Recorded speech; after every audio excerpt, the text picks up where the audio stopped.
Bismillahirrahmanirrahim. Assalamualaikum warahmatullahi wabarakatuh. Materi kita di tema 8, subtema 3, pembelajaran yang kedua. Dengan tujuan pembelajaran, dengan kegiatan mengamati gambar benda 3 dimensi, siswa dapat menemukan pengertian benda 3 dimensi. Dengan kegiatan membaca karya seni 3 dimensi, siswa dapat memahami pengertian karya seni 3 dimensi. Dengan mengidentifikasi ciri-ciri benda 3 dimensi, siswa memahami pengertian menggambar benda 3 dimensi.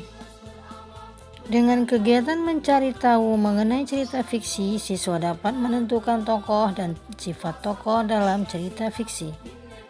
Dengan kegiatan mengamati berbagai peristiwa sehari-hari, siswa juga dapat mengidentifikasi hubungan antara gaya dan gerak dalam berbagai peristiwa.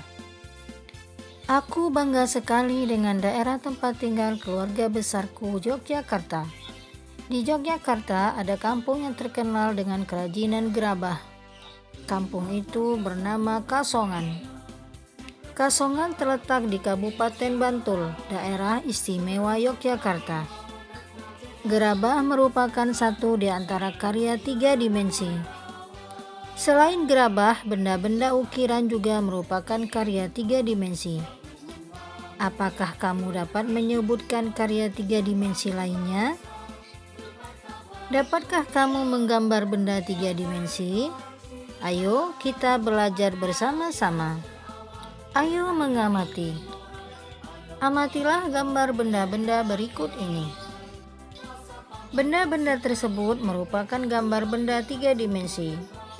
Apakah yang dimaksud benda 3 dimensi? Tuliskanlah pendapatmu mengenai pengertian benda 3 dimensi tersebut.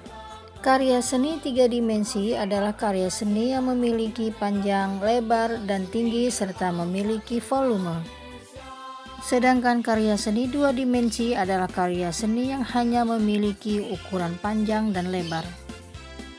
Unsur volume merupakan unsur yang menjadi pembeda antara karya seni 2 dimensi dan karya seni 3 dimensi. Adapun ciri-ciri dari karya seni 3 dimensi adalah sebagai berikut. Mempunyai panjang, lebar, dan tinggi. Dapat dinikmati keindahannya dari sudut manapun. Kemudian memiliki volume. Sebelum mempelajari lebih jauh tentang karya seni 3 dimensi, kita harus mengetahui beberapa bentuk benda 3 dimensi yang ada di sekitarmu. Berikut beberapa bentuk benda 3 dimensi. Benda kubistis, yaitu benda-benda yang berbentuk menyerupai bangun kubus atau balok. Contoh benda kubistis antara lain kotak tisu, meja, lemari, dan kulkas. Benda silindris. Benda silindris adalah benda-benda yang berbentuk menyerupai silinder. Contoh benda silindris antara lain botol, gelas, dan guci. Kemudian benda bebas. Benda bebas adalah benda-benda yang bentuknya tidak beraturan. Contoh benda bebas antara lain buah-buahan, pepohonan, dan batu-batuan, serta benda alam lainnya. Ayo mengamati. Teko merupakan benda 3 dimensi. Saat kita melihat teko, mengingatkan kita pada cerita Aladin dan Lampu Ajaib. Cerita Aladin dan Lampu Ajaib merupakan salah satu contoh cerita fiksi. Pada pembelajaran sebelumnya, kita telah mempelajari tentang tokoh dalam cerita fiksi. Tokoh dalam cerita fiksi memiliki sifat yang berbeda-beda. Ada tokoh yang bersifat baik, ada juga tokoh yang bersifat tidak baik. Untuk dapat mengetahui sifat tokoh, kita harus membaca cerita sampai akhir.